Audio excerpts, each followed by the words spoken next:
All right, good to have you back. My name's Lloyd, and today we're going to look at a classic Miles Davis standard from his Kind of Blue album, and I think it was recorded in 1959.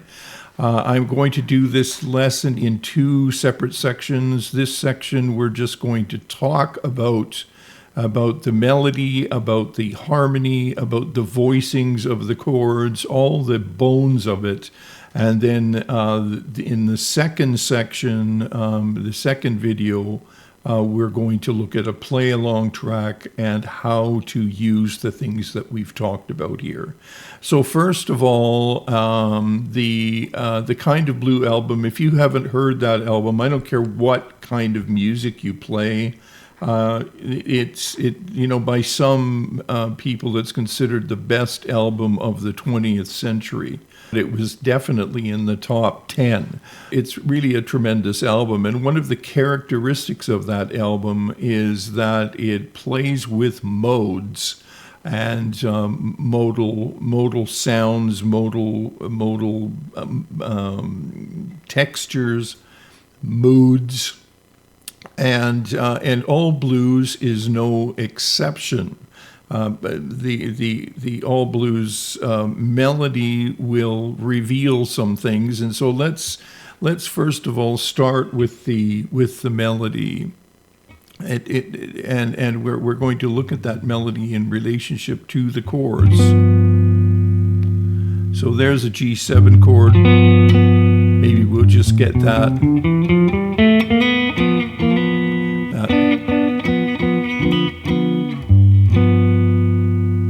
So we start like this.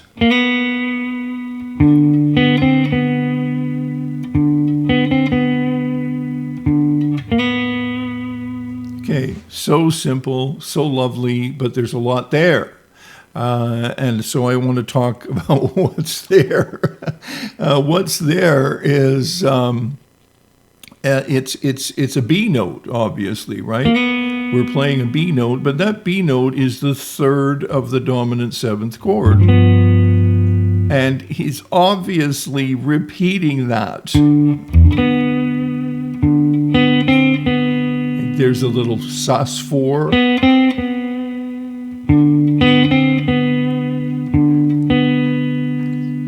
So simple, so elegant.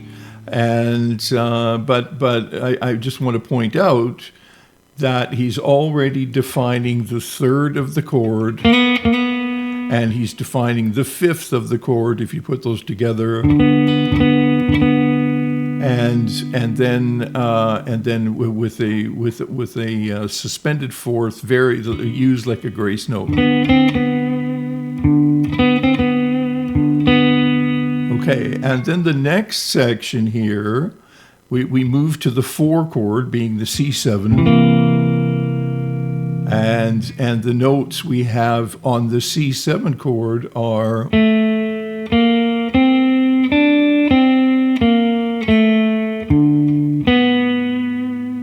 all right. So C7 chord, what's that about? We have an A, which is the sixth of that chord, right? So here's. Then going to the flat 7 of that chord, you notice, right, there's the flat 7, you notice it in the top of the chord, and then the root, the 9, 7, so let's take it from the top.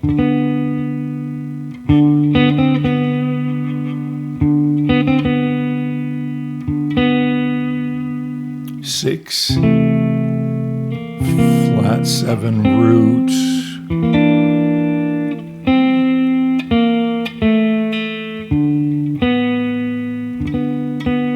So clearly that he's defining the 6th or the 13th, the flat 7, the root, and the 9, and that should tell you a lot about how he's thinking about this tune. And it begins to indicate how you can solo over this tune as well. So it's very, very Mixolydian, but the Mixolydian mode is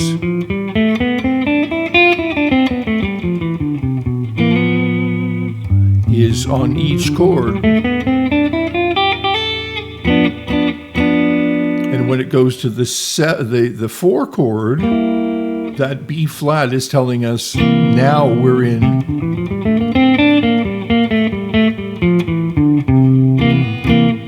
C Mixolydian, right? And then we're back to the G. And now this is interesting. This note here, the A over the D, that we have a D7 with a raised 9, right? And that A will be the 5th of the chord, again a chord tone, and then moves to a flat 6.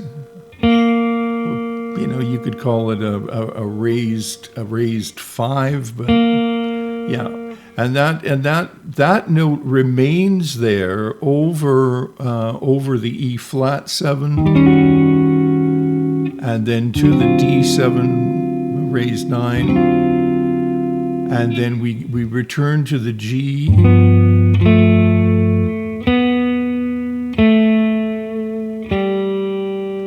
Okay, so I'm just going to just work my way through the melody.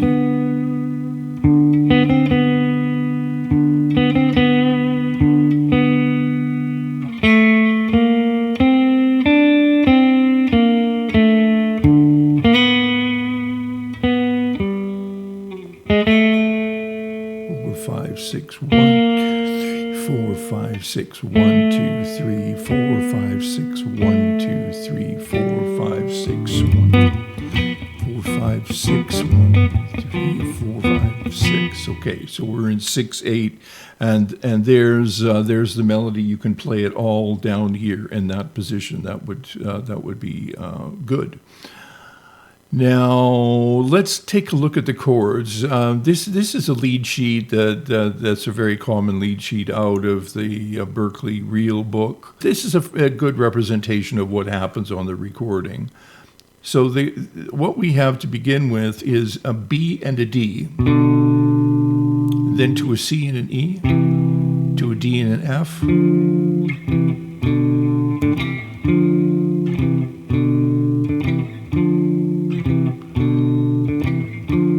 and the count again: 1, 2, 1, 2, 3, 4, 5, 6, 1, 2, 3, 4, 5, 6, 1, and I hope you can see those notes.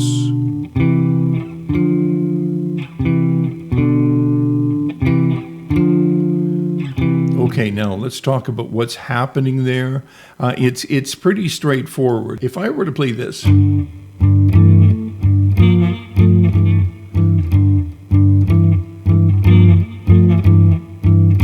so what I have there is a 1 chord, and it goes to the 6. But what that actually is an inversion of the 4, right? So what I've got when I'm doing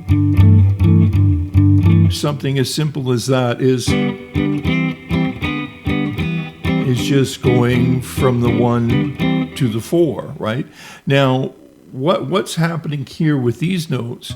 The notes of the G7 chord are G, B, D, and F, and here I have a B and a D going to a C and an E. So the C and the E have nothing to do with the G chord. So what's happening here is the same kind of idea. I have a B and a D going to the C chord. So now I've gone from a 1 to a 4, back to the 1, back to the 4. So 1 chord here, 4 chord here, 1 chord here, 4 chord here. Again, really elegant, really smart, and when you put it together with the melody, it's really cool, which we'll do with a play-along track. 1, 4, 1, 4, 1, 4. we're going to move to the C7, and the question is, what's this about? We have a B flat and a D, and the B flat and the D move to the that B flat is a dead giveaway for the flat 7 of the C7 chord, and if you put the D with it, it's like a 9.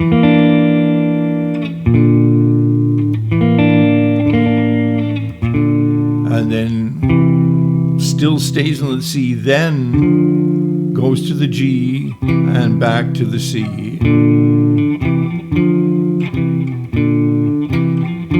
So these double stops, 2-note combinations, are really thinking in full chords, especially if you're going to put that together with a bass player. If you put the bass player underneath these chords and he's playing the roots, you've got full chords and you've got this really nice movement, a really nice, interesting movement. So from the beginning, we have, I'll play it so I can track.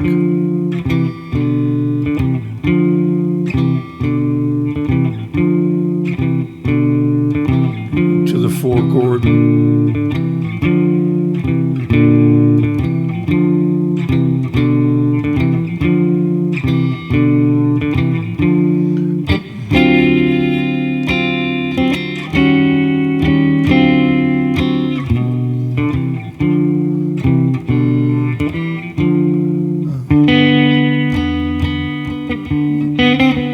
So on, right? You're starting to get the idea.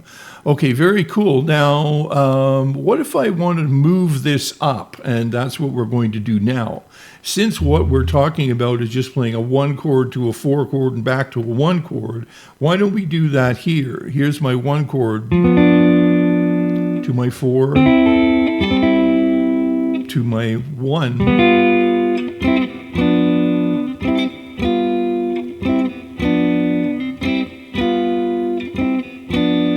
Take that slowly.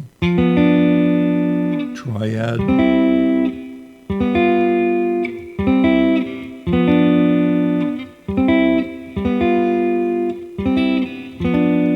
To do that quickly, technically speaking, on the guitar fretboard, you'll have to find.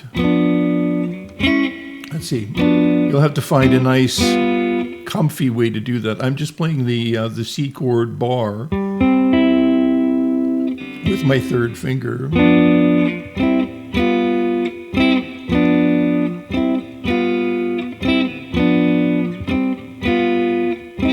Okay, there. And so that's just a 1 to a 4 to a 1. If you listen to any soul from the 50s and 60s, it's everywhere. These lines are ubiquitous. Okay, and then as I said, when we move to the C, we have the C9, that D up on top except an octave higher, and then C, back to the G7, C triad, right? So C9.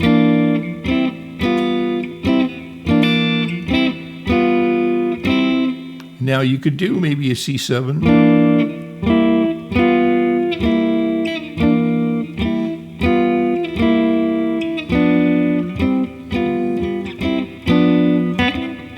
And then we have our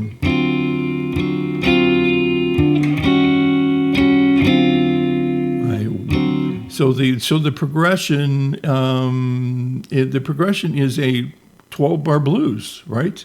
And we have 4 measures of G7, 2 measures of C7, giving us half the form, 2 measures of G7, and then the 5 chord, and we've just got this flat 6 moving back to a 5, which is a really cool movement. Like listen to that movement in the Elvis tune "Little Sister." Yeah, it's like the same movement, and then back. Doesn't use raised 9s though, or flat 13, and then back to G7. With G7. you know, you can get away with 13s, C.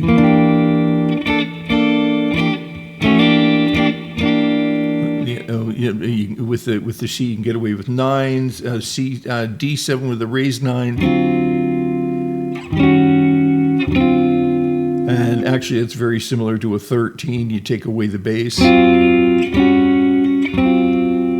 Right, and you can do that same chords way up here. And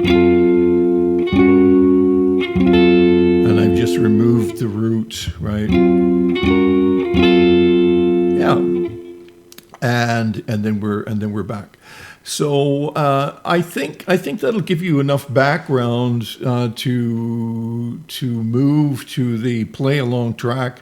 And if you could play this a little bit and get used to it, if this is what you want to know, want to do.